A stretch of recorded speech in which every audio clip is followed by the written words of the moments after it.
It's day 4 in Amsterdam, I think, at this point.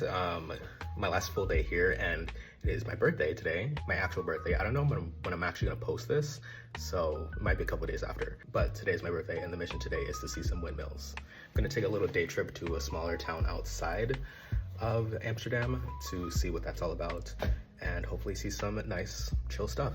This is the fit for today, and I did go to the Boutique store yesterday, but this is the fragrance that I brought with me. It's Tempo.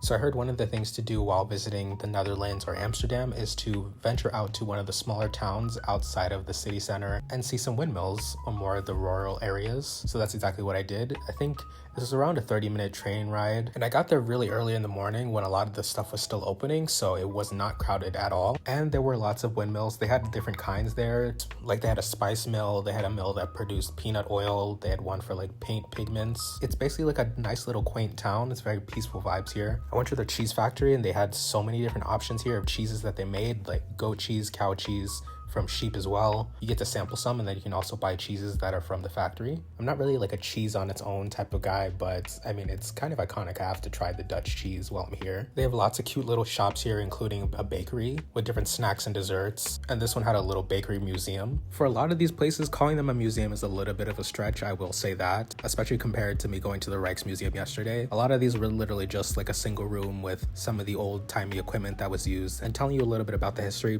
but it was cute. The clog museum and workshop area was really cool though. You get to see all the different types of clogs and read a bit about their history, including these really elaborate ones that apparently grooms used to carve out for their brides, and even a little demonstration of how the clogs were made. One good thing about this town is that it's easier to get more unique or personalized gifts or like souvenirs to take back compared to like any of the millions of souvenir shops in Amsterdam city center where they all sell the same thing. As the sun was coming out, the town was starting to look more pretty as the day was going on. I decided to spin the block again to go back and actually buy some stuff to take back from the different shops, and stopped off at the restaurant here to get a bite to eat before heading back. I think I was in this town, I think, for a total a little over 3 hours, but then I decided to take a bus back to the city center, and on the way back I remembered that there is the lookout, and I realized the bus was taking me to just close by there, so I thought, I'm already on this side of the city, I might as well try to go to the lookout. I took the ferry across and made my way up there. You get to have a 360 view of Amsterdam, and the view up here is absolutely stunning, especially at this time I went,